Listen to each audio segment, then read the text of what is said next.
Hi everybody, it's Jo Dyer here, and I'd like to say a big thank you to you for downloading the visualization and design checklist freebie, and I hope it's proving useful to you. I thought I would just pop in with a little video into this email to give you a little bit of help, because I know that there are a lot of questions on the design checklist, and you may not know the answers to all of them. And there's one in particular that you might not feel very confident about, and that is the question of what type of soil do you have?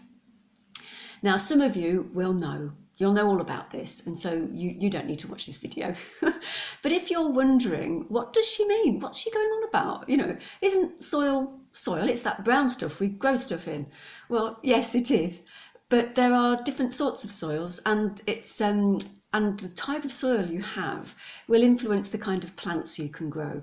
So it's really useful for you to know a little bit about your soil.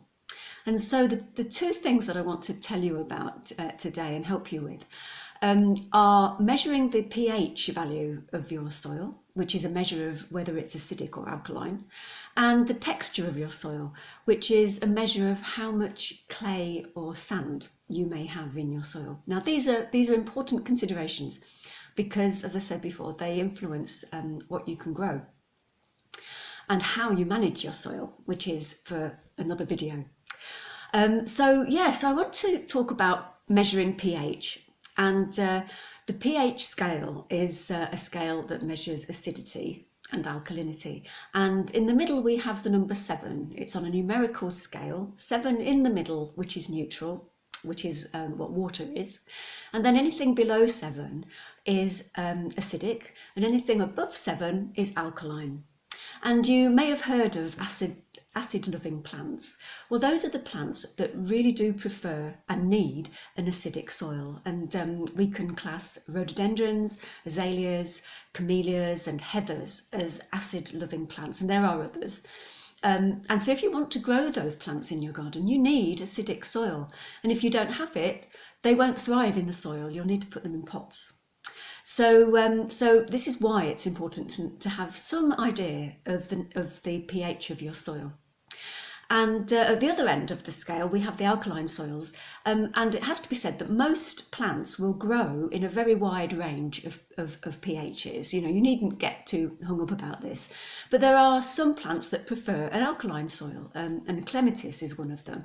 So if you want to grow clematis, but you've got acidic soil, the clematis might not thrive in your garden. So you might need to find a variety that grows in a pot, for example. So, you know, this is useful stuff to know.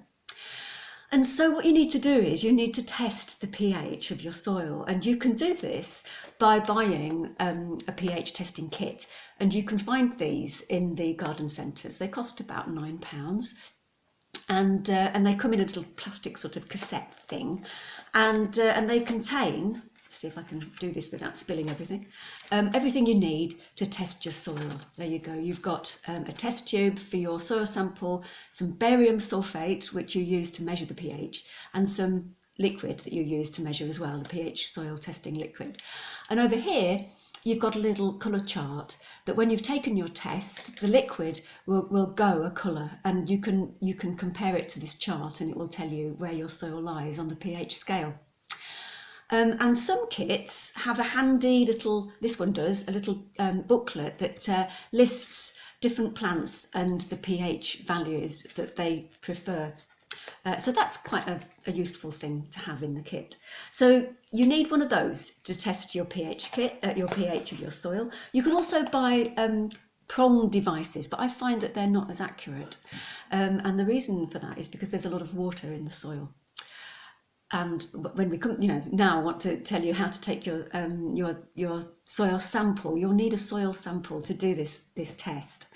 And it isn't just a matter of going into your garden and taking a little scraping of soil off the top of the garden. What you need to do is get your spade, dig a hole, a spade's depth, and then take your sample from the bottom of the hole.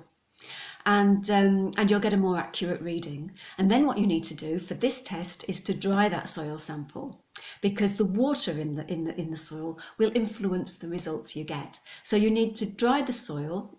You can do that just pop the soil into a little tray and maybe pop it on top of a radiator or put it in your microwave on a very low heat, and in your oven perhaps at a low heat, and just dry it out thoroughly so it's completely dry, and then you can take the test.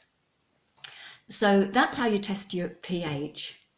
The other thing that I want to talk about is soil texture. Now this is the relative amounts of clay and sand that you have in your soil. All soils will contain clay, sand and silt particles, and the relative amounts of these different things in your soils influence how moisture retentive your soil is. So you may have heard of a heavy clay soil. Now it's described as heavy if it's got a lot of clay in, because it's very moisture retentive and because the water doesn't drain through the soil very easily because of the nature of the clay particles. So if you've got a lot of clay in your soil, it's moisture retentive. And if you have a lot of sand in your soil, it's very free draining because the water can get around the bigger sandy particles and escape. So it's really important to know this, because different plants will thrive in different conditions. So you'll get plants that really like water, and you'll get plants that really like a free draining soil.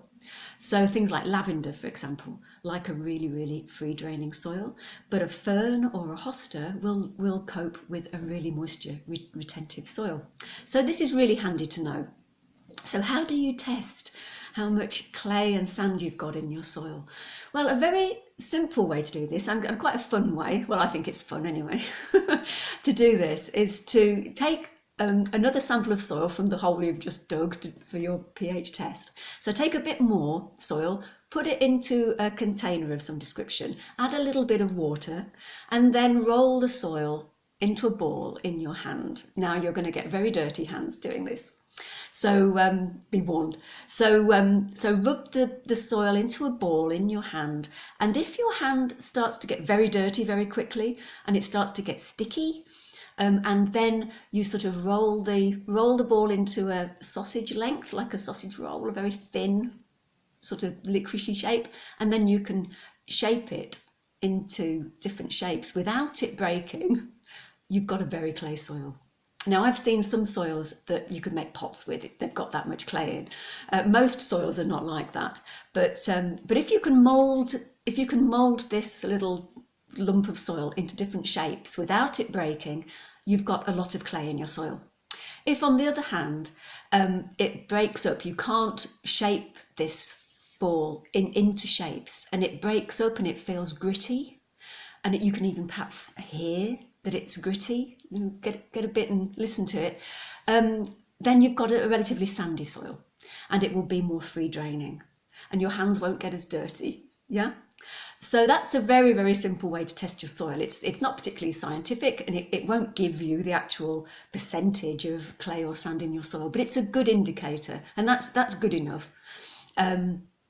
So that's a really useful way, a really handy, quick, easy way to test whether you've got clay soil or sandy soil. And it's important to know these things because it will influence the kinds of plants that you can grow in your garden. So I hope you found that useful.